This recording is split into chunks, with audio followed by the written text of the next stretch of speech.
자, 매일 10분 데이터 분석. 오늘은 이제 어떤 내용을 할 거냐? 기계학습에 대한 내용을 한번 해보도록 할 거예요. 그 기계학습 중에서도 이제 우리 scikit-learn이라고 하는 라이브러리. 파이썬에서는 이제 어떤 걸 다루냐? 파이썬에서는 이제 기계학습이라는 걸 할 때 scikit-learn이라고 하는 라이브러리를 다루게 됐는데요. 그 라이브러리를 어떻게 우리가 이해하고 실무에 적용해야 될지를 좀 위주로 기계학습에 대한 전체적인 이해와 함께 오늘 좀 내용을 같이 다뤄보도록 하겠습니다. 네, 그래서 먼저 여러분들 이제 제가 아래 유튜브 링크에 보시면 블로그 URL이 있어요. 거기 들어가시면은 오늘 쓸 스크립트가 나와 있습니다. 거기 스크립트 들어가셔서 제가 주피터 노트북 스크립트 안에다가 기계학습에 대한 대략적인 내용을 간단하게 설명을 해드렸어요. 그래서 여러분들이 먼저 그 내용을 같이 보시면서 수업을 임하시면은 훨씬 쉽게 접근을 하실 수 있을 거다 라고 설명을 드리면서 본격적으로 시작을 해보도록 하겠습니다. 기계학습이라는 거, 기계학습, 이게 어렵게 접근하면은 굉장히 좀 심도 깊은 내용 중에 하나인데요. 기계학습, 머신러닝이라고 하죠. 기계학습. 말 그대로 기계학습 그냥 문자 있는 그대로 컴퓨터가 학습한다는 뜻이에요. 그렇죠? 뭘 학습하냐, 왜 학습하고 뭘 학습한다는 거지? 이렇게 생각하실 수가 있어요. 컴퓨터가 학습한다. 이렇게 보시면 되겠는데, 이 기계학습이 왜 등장했느냐, 이거를 여러분들이 이제 쉽게 접근을 하시려면은 이 데이터 분석의 히스토리를 간단하게 이해를 하시는 게 좋아요. 이렇게 봅시다. 기계학습이 탄생하게 된 계기는 간단해요. 기존에는 이 데이터라는 거를 분석할 때 어떤 식으로 분석을 했었냐. 데이터는 어쨌든 정보들의 집합이잖아요. 여러 가지 정보들의 모임과 집합이에요. 데이터라는 것 자체가. 그래서 기존에 데이터를 분석할 때는 통계라는 학문을 이용해서 분석을 했어요. 통계학. 이 통계학이라고 하는 학문을 이용해서 데이터를 분석을 했었는데, 통계라는 학문을 초기에 분석할 때는 지금처럼 컴퓨터 장비나 좋은 GPU나 이런 IT 장비들이 뛰어나지가 않았어요. 그래서 우리가 분석하려고 하는 어떤 현상이나 어떤 이제 원인이나 문제에 대해서 모든 데이터를 수집하기가 어려웠어요. 그래서 기존에 초기에 데이터를 분석할 때는 어떤 식으로 분석을 했냐, 전체 모집단이라고 하는 전체 집단에서 일부 데이터만 추출을 해서 추출된 데이터를 샘플이라고 부릅니다. 추출된 데이터 샘플의 통계량을 계산한 다음 여기에 평균, 표준 편차 이런 것들을 계산해서 모집단을 거꾸로 추정하는 방식으로, 추정하는 형태로 데이터 분석을 했어요. 이렇게 분석을 했는데, IT 기술, 컴퓨터 기술이 발달되면서 어떻게 하기 시작했느냐, 컴퓨터가 발달되면서 이 모집단이라고 하는 이 집단을 모두 수집하고 다룰 수 있게 되었어요. 그래서 이제 우리가 DB라고 부르는 데이터베이스에 우리가 어떤 특정 현상으로부터 관측된 모든 데이터를 다 담고 가질 수 있게 되면서부터 데이터를 처리하는 사이즈의 용량이나 어떤 다룰 수 있는 양의 한계가 굉장히 크게 넓어지게 됩니다. 그리고 그걸 처리할 수 있는 컴퓨터의 속도도 따라붙기 시작한 거죠. 성능이 굉장히 업그레이드가 된 거죠. 그래서 기존에는 어떤 식의 메커니즘으로 데이터를 분석했느냐, 통계학자들이 사전에 만들어 놓은 규칙에다가 데이터를 집어넣어서 해답을 찾는 형식으로 데이터를 분석을 했었어요. 이 해답이라고 하면은 특정 값에 대한 예측 값이 될 수도 있고요. 이런 것들, 아니면은 이 집단은 어느 집단에 속할 건지 이런 것들을 추정하는 형식으로 분석을 했었죠. 근데 이제 IT 기술이 발달하게 되면서 어떤 일이 일어났냐, 컴퓨터가 엄청나게 많은 양의 데이터를 가지고 처리할 수 있게 되었어요. 그래서 이번에는 어떤 식으로 바뀌게 됐냐면은 기본 전통적인 통계학의 메커니즘이, 통계학자들이 데이터에 맞게 일일이 만들어온 여러 가지 규칙들을 각각의 데이터에 맞게 이렇게 넣어서 해답을 찾기보다, 애초에 컴퓨터가 이 데이터를 학습해서 컴퓨터가 어떤 식으로 학습을 하냐, 기존의 역사적으로 또는 데이터로부터 얻은 해답들, 기존에 있던 매출액, 기존에 있던 어떤 라벨, 그룹 같은 어떤 해답들을 모아서 컴퓨터가 데이터와 해답을 가지고, 여기서 해답이라고 하면 이제 y, 목표 변수가 되겠죠. 이 데이터들을 바탕으로 컴퓨터가 수식을 찾아내는 형식으로, 수식을 도출해내는 형식으로 분석의 형태가 바뀌게 됩니다. 이렇게 컴퓨터가 데이터로부터 패턴이나 수식을 찾는 거, 규칙을 찾아내는 거를 이제 기계학습, 컴퓨터가 학습한다, 기계학습이라고 불러요. 그리고 그 규칙을 찾아내서 어떤 실무에서 적용할 수 있는 방안을 모색하는 거, 그 방법을 이제 데이터 마이닝이라고 부릅니다. 데이터 마이닝. 데이터를 처리하고 다루고 데이터 안에 패턴을 찾아내서, 데이터에 있는 어떤 패턴이나 규칙을 찾아내서 그 규칙으로부터 이제 앞으로 있을 일들을 예측하거나 데이터를 분류하거나 이제 그 분류할 수 있는 수식들을 만들어내는 거죠. 컴퓨터가 직접 만들어내는 겁니다. 그래서 거기에 쓰이는 방법 중에 하나가 이제 기계학습이다라고 보시면 되겠고요. 컴퓨터가 이제 기계가 학습하는 거죠. 뭘 학습해요? 데이터를 학습을 하는 겁니다. 데이터를 학습을 해서 이제 앞으로 일어날 일, 앞으로 이제 어떤 데이터가 들어왔을 때 이런 일이 일어날 거다라고 컴퓨터가 예측값을 던져주는 거죠. 그래서 이제 머신러닝, 기계학습 이런 얘기 많이 들어보셨을 거예요. 최근에 이제 이게 이슈가 돼서 기계학습을 이제 본격적으로 쓰게 됐는데, 기계학습은 이제 컴퓨터가 수천 개, 수십만 개의 데이터를 직접 학습을 하다 보니까 이 기계학습 알고리즘을 적용하기에는 뭐 엑셀이라든지 SPSS라든지 아니면 SAS, 점프와 같은 응용 프로그램 있죠.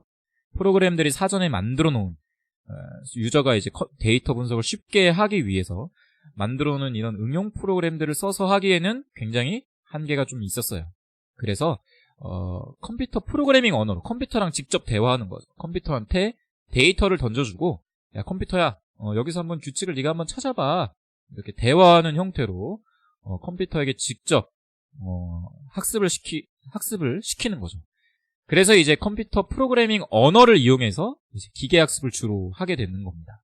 그래서 이제 우리가 파이썬이나 R 같은 프로그래밍 언어를 쓰는 거죠. 프로그램이 아니라 프로그래밍 언어를 이용해서 컴퓨터가 직접 데이터를 가지고 학습을 쉽게 하고 거기에 대한 결과를 도출해낼 수 있게, 그렇게 이제 트렌드가 바뀌었다라고, 데이터 분석의 트렌드가 바뀌었다라고 보시면 되겠습니다. 그러면은 우리가 이제 파이썬을 이용해서 기계학습을 할 건데, 우리 파이썬에서 사용하는 기계학습 라이브러리가 어떤 게 있냐? 바로 우리 scikit-learn이라고 하는 라이브러리가 있어요. scikit-learn. 이 scikit-learn이라고 하는 라이브러리는 이제 어떤 라이브러리냐? 원래 이제 scipy라고 하는 라이브러리가 있었습니다. 원래 이 파이썬에서는 어떤 과학 연산이나 과학 통계, 아니면 이제 과학의 기술적인 내용들을 다루는 라이브러리가 이미 만들어져 있었어요. 그걸 이제 사이언스 파이썬이라고 해가지고 scipy라고 하는 라이브러리가 있었는데, 이 라이브러리에다가 이제 구글 개발자들이 여기다가 툴킷을 추가해서 툴킷을 추가해가지고 우리가 머신러닝을 쉽게 할 수 있도록 라이브러리를 새로 만들자 해가지고, 여기 사이언스 파이썬의 앞에 이 SCI랑 툴킷의 kit자를 붙여서 scikit-learn이라고 하는 라이브러리를 만들게 됩니다. 그래서 이제 구글 엔지니어들이 만들었어요. 구글 엔지니어들이 이제 numpy, numeric python이라고 하는 산술연산 라이브러리와 사이언스 파이썬이라고 하는 scipy라고 하는 과학연산 라이브러리를 바탕으로 이제 기계학습, 컴퓨터가 학습시킬 수 있는 라이브러리를 만들었는데, 그게 바로 이제 scikit-learn이다라고 보시면 되겠습니다. 그래서 scikit-learn 같은 경우에는 우리가 지금 여태까지 다뤘던 판다스 있죠? 판다스, 정형 데이터 처리하는 판다스와의 연동, 판다스와의 상호작용이라고 해야 될까요? 상호작용이 굉장히 유연하다라고 보시면 되겠습니다. 기본적으로. 그래서 판다스를 잘 이해하고 이제 scikit-learn을 쓴다라고 하면은 생각보다 쉽게 사용을 할 수가 있어요. 우리 시중에 파는 교재들에서는 이제 주로 이제 우리 그 numeric python, numpy를 이용해서 이제 scikit-learn을 많이 이제 활용을 하기도 하는데, 우리가 판다스만 사실 잘 알고 있어도 우리 기계학습을 어렵지 않고 쉽게 할 수가 있습니다. 그렇게 이해를 하시면 되겠고요. scikit-learn은 아까 얘기했듯이 이제 기계학습 라이브러리다 보니까 기본적으로 데이터 마이닝이라고 하는 방법론의 프로세스를 따라가게 돼요. 데이터 마이닝. 그러니까 데이터 마이닝 아까 설명드렸다시피 데이터로부터 패턴이나 규칙을 찾아내서 실무에 규칙을 찾아서 우리가 실무에 적용할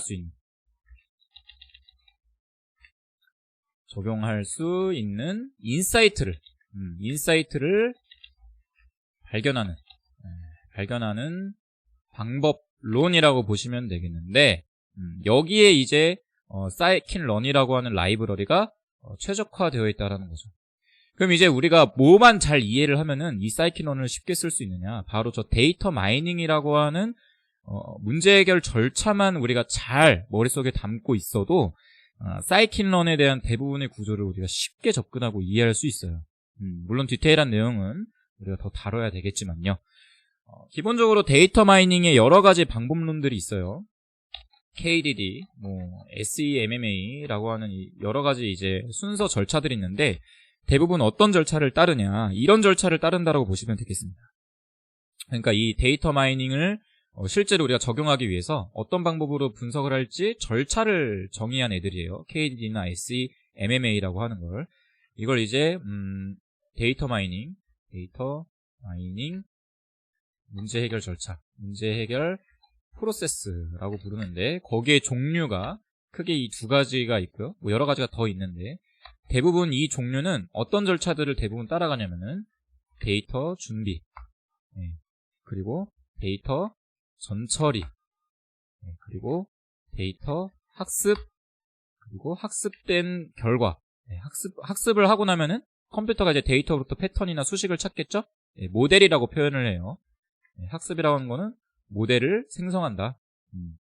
모델을 만드는데 그 모델이 학습된 데이터가 얼마나 잘 맞는지 모델 평가하는 이 4가지 단계로 주로 크게 이어져 있습니다. 이렇게 보시면 되겠어요.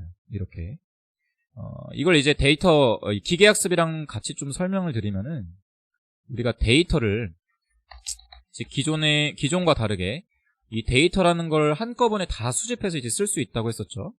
이 데이터라는 걸 한꺼번에 다 수집해서 우리가 이제 사용할 수 있다고 했는데, 이거를 이제 한꺼번에 다 쓸 수 있다 보니까 컴퓨터가 이제 어떤 식으로 학습을 하냐, 컴퓨터가 어떤 식으로 학습을 하냐면요, 이렇게 학습을 해요. 이 전체 데이터를 이제 다 쓸 수 있다 보니까 이 전체 데이터에서 일부를 가져와서 학습을 시키고, 컴퓨터가 이해하는 형태로 학습을 시키고, 나머지 데이터를 평가에 사용을 해요. 무슨 말이냐, 전체 이렇게 확보된 데이터가 있으면요, 이 데이터를 잘라요. 이 윗부분 정도를 자르는 거죠. 이 윗부분 정도를 잘라서 얘를 학습에 참여하는 학습 데이터라고 이제 데이터를 학습시키는 거죠. 학습시키는 용도로 쓰는 거예요. 그럼 이제 여기서 이제 우리가 데이터의 패턴을 찾아요. 데이터의 패턴이나 어떤 규칙들을 찾는 거죠. 거기서 찾아서 얻어진 결과를 우리가 모델이라고 불러요. 모델. 수식인 거죠. 그럼 이 모델이 맞는지 틀렸는지 확인을 해봐야 되겠죠. 데이터를 넣어서 우리가 학습을 진행했는데 이 학습한 결과가 잘 맞느냐, 이게 이제 검증이 돼야 되겠죠. 검증이 돼야 되는데, 이걸 사람이 일일이 눈으로 확인해 보기에는 수집된 데이터량이 많단 말이에요. 그래서 학습을 할 때 어떤 식으로 하냐, 전체 데이터를 다 학습시키지 않고 평가 데이터라는 걸 따로 만들어 놓습니다. 그래서 이 평가 데이터는 전체 데이터에서 한 20%에서 30% 정도만 빼놓고 평가를 하는데, 그러니까 전체 데이터가 있으면 이 중에 한 70% 정도만 학습을 하는 거죠. 기계가 학습을 하는 거예요. 약 70에서 80%. 보통은 관례적으로는 70% 정도를 학습을 시킵니다. 그리고 학습에 참여하지 않는 30%를 미리 떼놓는 거예요. 원래 데이터에서. 그럼 이제 학습으로부터 얻어진 모델이 있겠죠. 이 모델이라는 놈이 나올 텐데, 이 모델이 잘 만들어졌는지를 우리가 확인을 해줘야 되겠죠. 그거를 이제 평가 데이터로 확인을 하게 됩니다. 그래서 여기 보시면은 이제 화살표가 2개가 있는데, 모델을 만들 때 여기서 학습이라는 게 일어나고요. 학습이 발생하고, 그리고 학습된 결과를 바탕으로 이 아래 보시면은 평가가 진행된다. 이 모델이 얼마나 잘 만들어졌는지 평가가 진행된다. 이렇게 이해를 하시면 되겠어요. 네. 그래서 이 데이터 준비 전처리 단계에서 이 학습 데이터와 평가 데이터를 나눠주고 컴퓨터가 잘 학습될 수 있도록 데이터를 다듬어 주게 됩니다. 다듬어 주게 되고 이제 데이터 학습, 이 학습 단계에서 이제 컴퓨터가 학습을 쫙 하는 거죠. 학습을 진행하고 학습이 얼마나 잘 됐는지 평가하는 단계, 이 4가지 단계로 이제 데이터 마이닝이 진행된다라고 여러분들이 이해를 하시면 되겠어요. 그러면 이제 사이킨런도 대충 이 절차에 따라서 이 알고리즘이 움직인다라고 보시면 되겠어요. 일단 데이터 준비 같은 경우에는 어떤 것들을 하느냐, 우리가 이제 목표 변수, 타겟이라고 하는 변수를 잡아요. 타겟. 목표 변수를 잡는다라고 하는 건 뭐냐면 예를 들어서 이런 거죠. 내가 어떤 Y에 대해서 패턴을 찾겠느냐. 그러니까 실무의 관점에서 보면은 이런 거예요. 우리 아까 보셨던 뭐 매출 데이터 같은 거 있죠. 매출액 데이터, 매출 데이터, 고객 정보랑 계약 정보가 있고 이 고객이 한 달에 얼마를 계약했는지 매출 정보가 이렇게 쭉 있어요. 그 정보를 바탕으로 우리가 다음 달에 매출액이 어떨 거냐 한번 예측을 해보고 싶다라는 거죠. 그럴 때 기존에 있었던 매출액 데이터를 학습시켜서 다음 달에 어떤 매출액이 나올지를 예측을 해볼 수가 있는 거예요. 기존에 있었던 매출 데이터를 바탕으로 매출 데이터를 학습시켜서 이제 다음 달에 어떻게 매출이 발생하는지를 예측을 할 수가 있는 거죠. 그럼 여기서 타겟이라는 거는 매출액이라고 하는 값이 타겟이 되고 나머지는 이제 설명 변수, X 변수라고 하는 이제 설명 변수, 피처, 이건 이제 데이터 마이닝에서는 피처라고 부릅니다. 설명 변수로 값이 잡히는 거예요. 뭐 제품명도 될 수 있고 제품명, 판매 일자, 뭐 요일, 제품군 뭐 이런 것들 여러 가지 데이터들 이런 것들을 찾아주고 이제 데이터를 준비를 시킵니다. 준비를 시키는 거죠. 그리고 이제 전처리를 진행하게 돼요. 전처리를 진행할 때 이제 여기서 몇 가지 단계가 있어요. 첫 번째로는 일단 이 데이터 학습이라는 거는 이제 사람과 똑같이 생각하시면 돼요. 사람이 예를 들어서 내가 뭐 미국에 유학을 가겠다라고 한다고 하면은요, 영어 공부를 해야 되겠죠. 근데 내가 이제 목적에 따라서 영어 공부를 해야 될 교과서, 그러니까 영어 공부를 하려면 이제 교과서나 선생님이 필요하겠죠, 그렇죠? 내가 영어 공부를 한다라고 했을 때 이 목적에 따라서 어떻게 영어 공부를 할 건지를 목적에 따라서 어떤 선생님을 고르고 어떤 교과서를 쓸 건지를 결정해야 돼요. 예를 들어서 내가 수능 공부를 하겠다라고 하면은 수능 특강 뭐 이런 걸 사야 되겠죠. 수능 완성 이런 거, EBS에서 나오는 뭐 교재, 그리고 뭐 1타 강사들 이렇게 온라인 강의 돼 있는 거 이런 것들을 들어야 되겠죠. 근데 만약에 내가 해외에 그냥 여행차 간다, 아니면 비즈니스를 하러 간다라고 했을 때 수능 공부를 해본다고 칩시다. 물론 도움이 되겠죠. 영어를 아예 모른다라고 하면 물론 도움이 되겠지만 사실 우리가 해외에서 할 수 있는 쓰는 영어들은 수능에서 쓰는 영어와는 좀 다르죠. 뭐 회화 같은 것들을 많이 쓰겠죠. 비즈니스 영어. 그럼 이제 뭐 약간 토익 같은 것들, 토익, 토플 같은 것들을 준비해야 훨씬 의미가 있을 거예요. 그렇죠? 예. 그러니까 우리가 목적에 맞게 교과서나 선생님을 잘 선택을 해야 우리가 정확한 학습을 할 수가 있고 거기서 목적을 달성할 수 있을 거예요. 컴퓨터도 똑같아요. 이 학습할 데이터를 깔끔하게 잘 만들어줘야 얘가 이제 제대로 학습을 할 수가 있는 거죠. 그래서 이 데이터 전처리 단계에서는 어떻게 하냐, 컴퓨터가 잘 학습할 수 있는 환경을 만들어주는 거예요. 데이터가 이렇게 중간에 비어있다.